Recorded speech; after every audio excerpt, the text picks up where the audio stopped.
যেমন এই যে মানুষকে যে পানিটা দিয়ে তৈরি করা হয়েছে, আমাদের সমাজের সবাই মনে করে এটা নাপাক পানি। কোরআন এবং হাদিসে একটি শব্দে কোথাও এটা বলা হয়নি যে এটা নাপাক।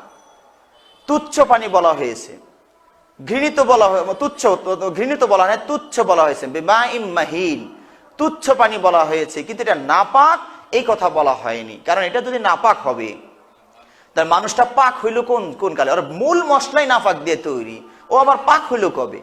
আবার এই মশলা দিয়েই নবী রাসূল তৈরি হলেন, নাপাক জিনিস দিয়ে নবী রাসূল তৈরি হলেন। তো একবার কোনো এক সময় এক ছাত্র আমাকে প্রশ্ন করে বসলো, তাহলে কি নমরুদ ফিরাউনকে এই ভালো পানি দিয়ে তৈরি করলেন নাকি?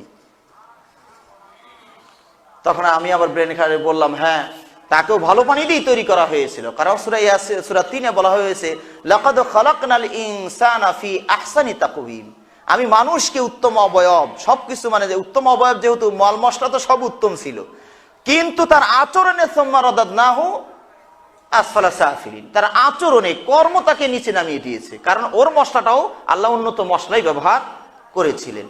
তাহলে মশলাটা পুত পবিত্র। তো আমার এক ওস্তাদ শেখ আব্দুল মান্নান বিন হেদায়েতুল্লাহ ইন্তেকাল করেছেন, আল্লাহ যেন তাকে ক্ষমা করে জান্নাতবাসী করেন, আমিন। তিনি তার ওস্তাদের রেফারেন্সে বলছিলেন যে আমার ওস্তাদ এই হাদিসটা পড়ানোর সময় যখন বলে ফেলছেন যে এ পানি পাক হ্যায়, এ পানি পাক, তো এক ছাত্র তখন বলে ফেলছে, তাহলে খান।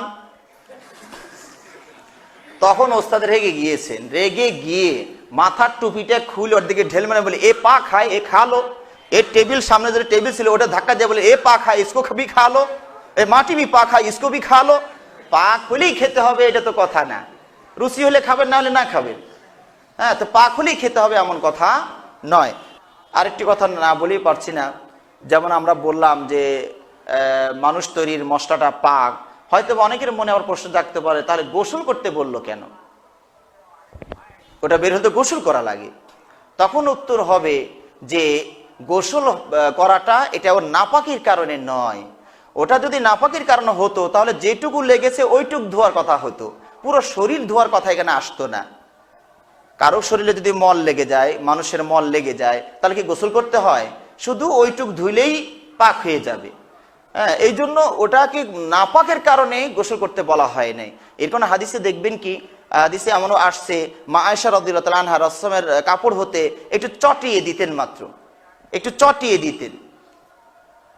হয়তোবা বাংলাদেশের আবহাওয়ার কারণে এটা চটানো সম্ভব হবে না, কারণ কাপড়ে লেগে যাওয়া মাত্র ওটা কাপড়ের সাথে মিশে যাবে। ওটা মেড ইন সৌদি হতে হবে, হতে পারে মেড ইন খেজুর।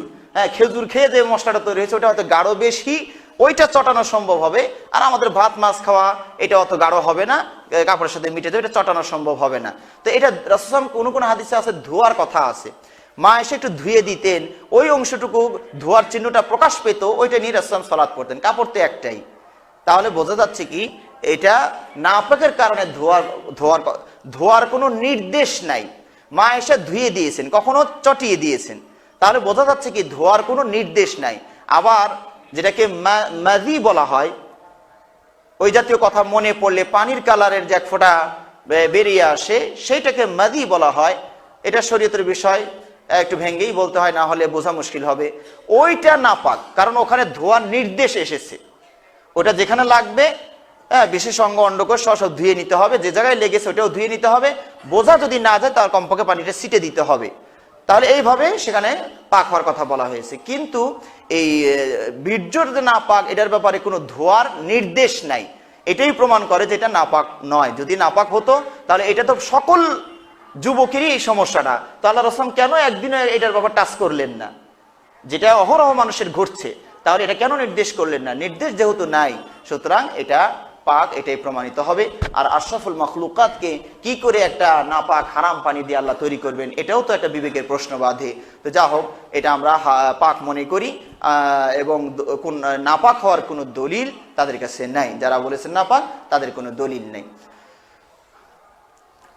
আল্লাহ রাব্বুল আলামিন আমাদেরকে কোরআন এবং সুন্নাহ মেনে চলার তৌফিক দান করুন।